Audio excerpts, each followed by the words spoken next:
उत्तराखंड अधीनस्थ सेवा चयन आयोग के नए अध्यक्ष JS मारतोलिया जी को नई जिम्मेदारी मिली है और अभी हमारे साथ मौजूद है। आज उन्होंने अपना पदभार भी ग्रहण कर लिया है। सर, पहले तो दैनिक उत्तराखंड में आपका स्वागत है। धन्यवाद आपका। जिस तरीके से सर पेपर लीक हो जाता है और लगातार जो युवा बेरोजगार है उनपे सर मैसेज गलत गया है जब से पेपर लीक हो जाता है, किस तरीके से आप उन युवाओं को विश्वास दिलाएंगे और क्या आपकी प्राथमिकता होगी सर? नहीं, सही कह रहे हैं आप। अगर कोई आदमी साल भर मेहनत करता है, 5 साल से मेहनत कर रहा है, उसके बाद एग्ज़ाम हो के और उसका पेपर लीक हो जाता है, प्रॉब्लम हो जाती है, तो उसके लिए तो बहुत बड़ा नुकसान है। उस बच्चे के लिए नुकसान है, उसकी एज भी चली जाएगी कभी। तो मेरी कोशिश ये होगी कि इस तरह की चीज़ें ना हो और हमारे इस UKSSC के प्रति लोगों का विश्वास फिर बढ़े। इस लाइन पर हम काम करेंगे और युवाओं को मैं विश्वास दिलाना चाहूँगा कि उनके मेहनत के हिसाब से उनका मेहनत खराब नहीं होगा। जो भी एग्ज़ाम होंगे भविष्य में हम लोग कराएंगे, उसमें इस तरह की चीज़ें नहीं आएंगी, ये हम लोग इंश्योर करेंगे। अच्छा सर, पहाड़ों में आप गरीब युवाओं के लिए लगातार ट्रेनिंग भी चलाते हैं कि उनको अच्छा करियर मिले, वो जॉब पर लगें, और दूसरी तरफ आपको अहम जिम्मेदारी मिलती है, तो आप कैसा बेटर करेंगे कि ताकि युवाओं को और से बेटर मिल सके? देखिए, मैंने तो लॉकडाउन में भी युवाओं को वॉलीबॉल के थ्रू कनेक्ट किया अपने पास, फिर ट्रेनिंग के थ्रू किया मैंने उनके साथ।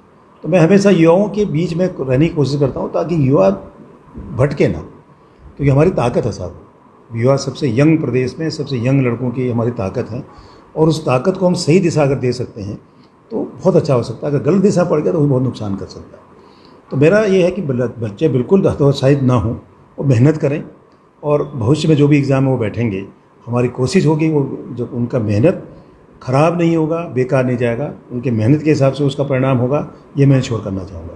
अभी सबसे बड़ी चुनौती क्या मान रहे हैं सर? और चुनौती सबसे बड़ी चीज़ हमारे लिए कि इस अधीनस्थ कर्मचारी चयन आयोग के प्रति जो लोगों का विश्वास बढ़ा है उसको समाप्त करना। उसमें लोगों का विश्वास बढ़े, विश्वास दोबारा पुनः हो, ये हमारी कोशिश पहले होनी चाहिए।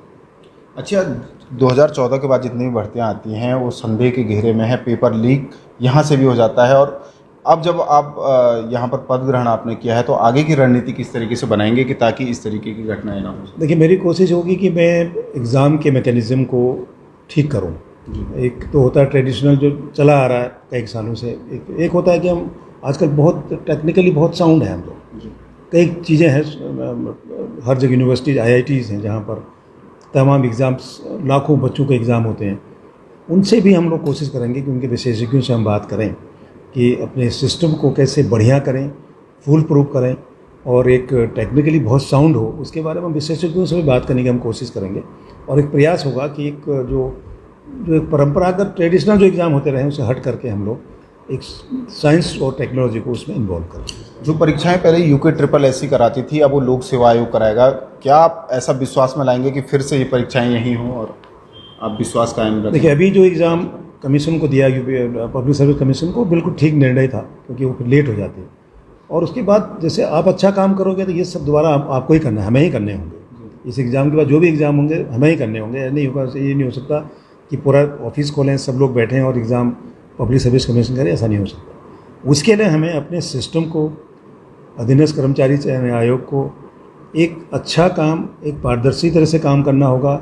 लोगों में इसके प्रति दोबारा विश्वास पैदा करना होगा ताकि लोग कहें कि एग्ज़ाम हमारे अब UKSSC करे, ये हमारी कोशिश होगी। अच्छा, युवाओं के लिए कुछ संदेश हो सर आपका? युवाओं को मेरा ये कहना है कि हम आपको इतना ज़रूर विश्वास दिला सकते हैं कि भविष्य में जो अभी एग्ज़ाम UKSSC कराएगी, आपके साथ अन्याय नहीं होगा और जितनी मेहनत आपकी, उस मेहनत के उसके हिसाब से आपको उसका परिणाम और उसका सुखद परिणाम भी आपको जरूर मिलेगा। थैंक यू दैनिक उत्तराखंड से बात करने के लिए।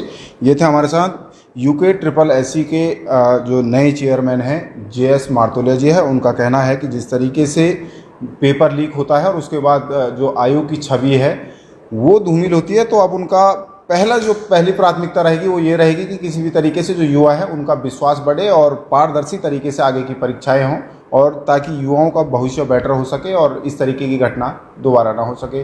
देहरादून से दैनिक उत्तराखंड के लिए मनोज चौहान।